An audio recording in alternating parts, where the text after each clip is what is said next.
Assalamualaikum warahmatullahi wabarakatuh.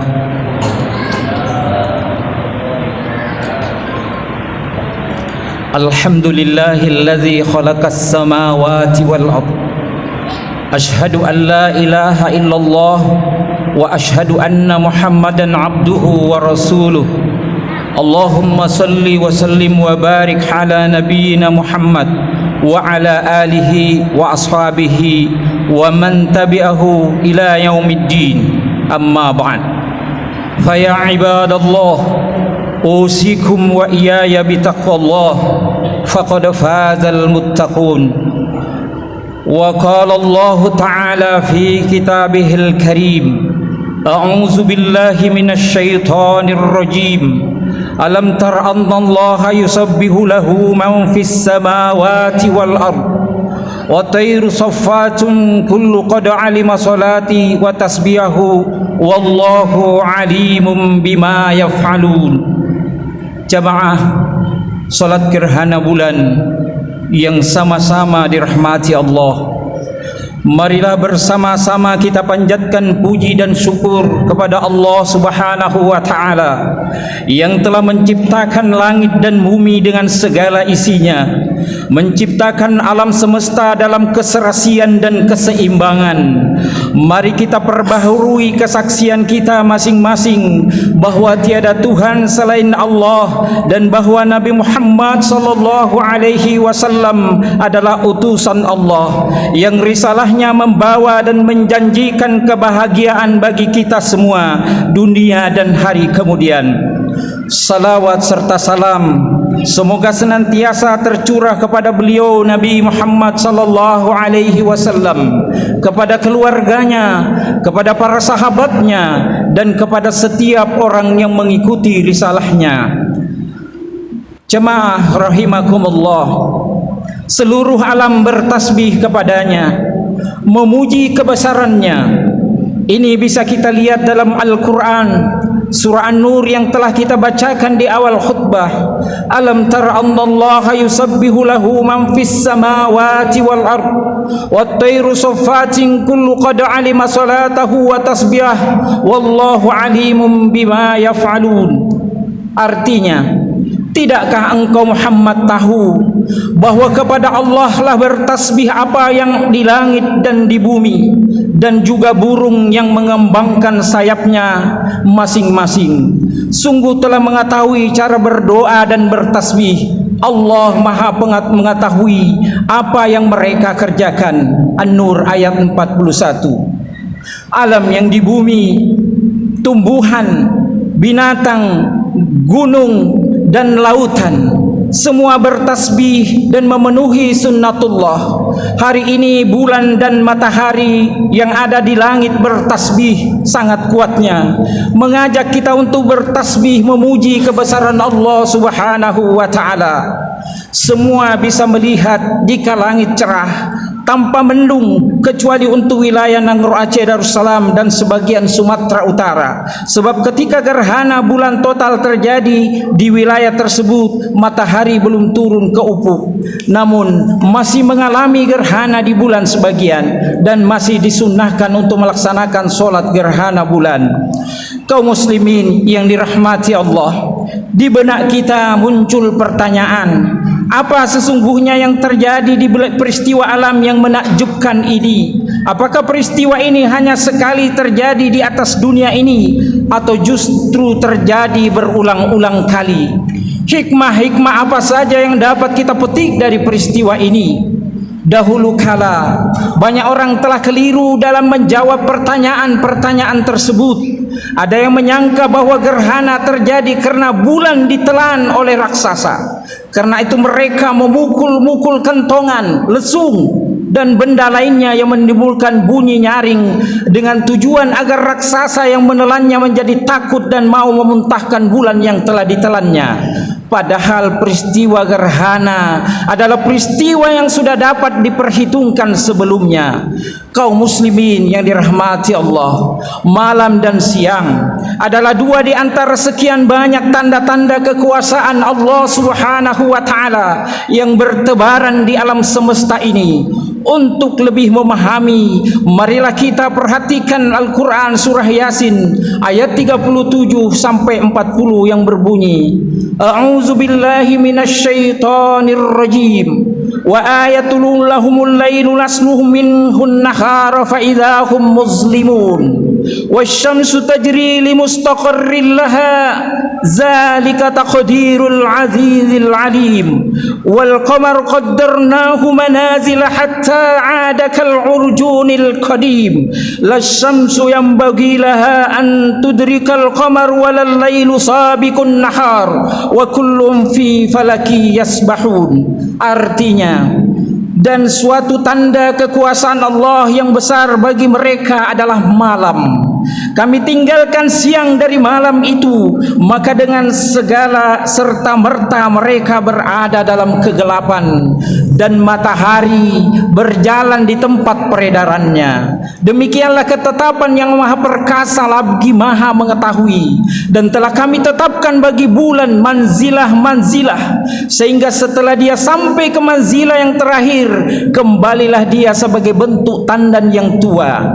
Tidaklah mungkin bagi matahari mendapatkan bulan, dan malam pun tidak dapat mendahului siang, dan masing-masing beredar pada garis edarnya. Dengan demikian, siang dan malam, matahari dan bulan adalah ciptaan-ciptaan Allah. Semuanya diciptakan menurut aturan-aturan tertentu yang oleh para ahli ilmu alam disebut dengan hukum alam, atau yang kita namakan dengan istilah sunnatullah. Semua berada di bawah kekuasaan dan pemeliharaan Allah, dan tidak seorang pun yang mampu mengubah atau menggantikan sunnah Allah tersebut. Mari kita simak firman Allah mengenai sunnatullah berikut. Sunnatullahin nabi qad khalat min qabl walan tajida li sunnatillahi tabtila. Artinya, demikian hukum Allah yang telah berlaku sejak dahulu. Kamu sekali-kali tidak akan menemukan perubahan pada hukum Allah itu.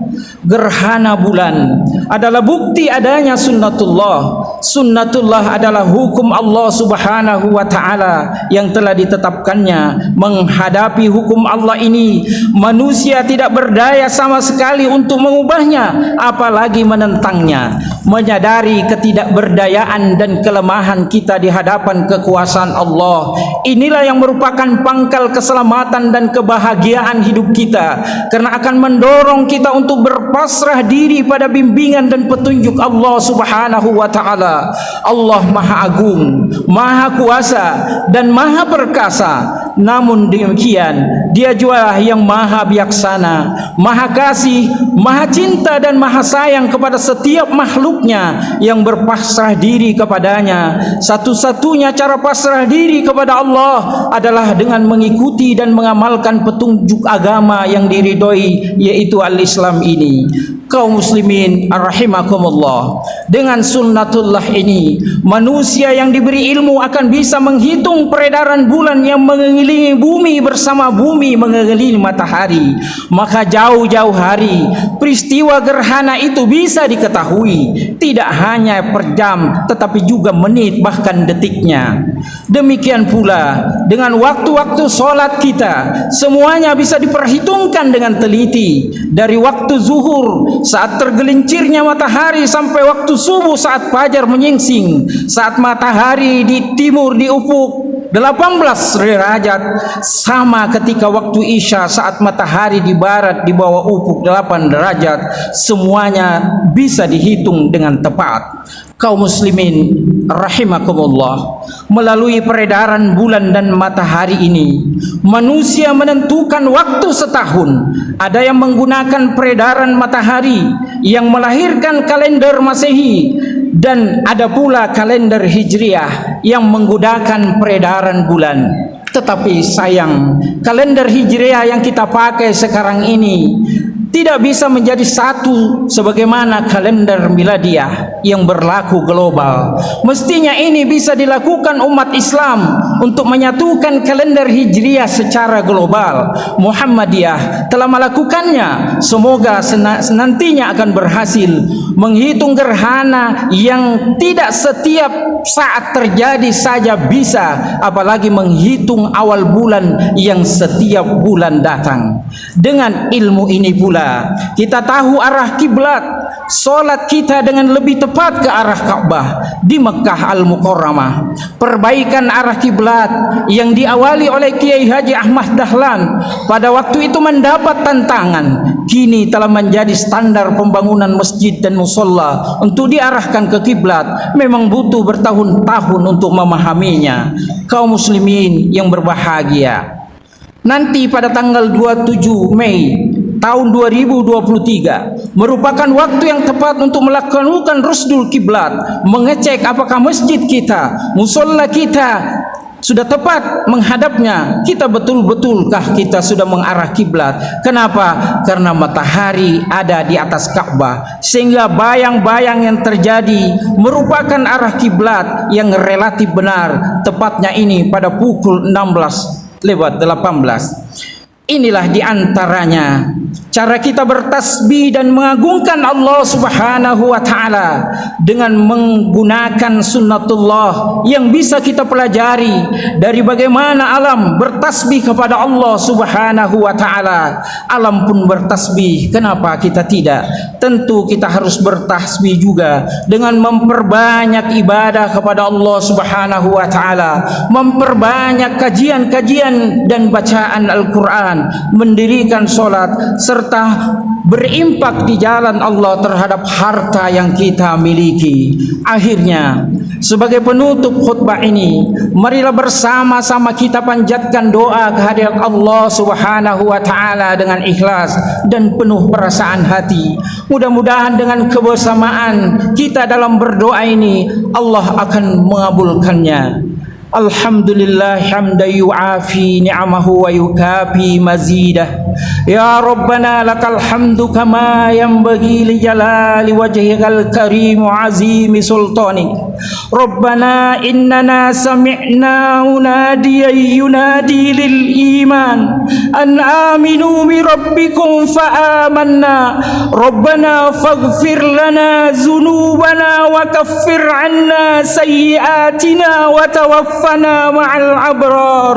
Rabbana la tuzigh qulubana ba'da iz hadaitana wa hab lana min ladunka rahmatan innaka antal wahhab.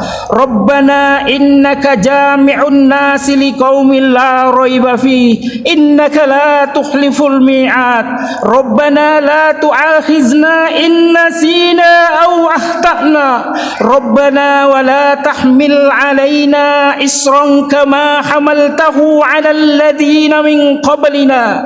Rabbana la tuj'alna ma la taqata lana bih wa'fu 'anna waghfir lana warhamna anta maulana fansurna 'alal qaumil kafirin. Rabbana taqabbal minna salatana wa siyamana wa jami'a ibadatina birahmatika ya arhamar rahimin. Allahumma rabbana ighfir lana wa li ikhwanina alladhina sabaquna bil iman wa la taj'al fi qulubina ghillan lil ladzina amanu rabbana innaka ra'ufur rahim. Allahumma rabbana atina fid dunya hasanah wa fil akhirati hasanatan wa qina azaban nar. Subhana rabbika rabbil izzati amma yasifun wa salamun alal mursalin walhamdulillahi rabbil alamin. Assalamualaikum warahmatullahi wabarakatuh.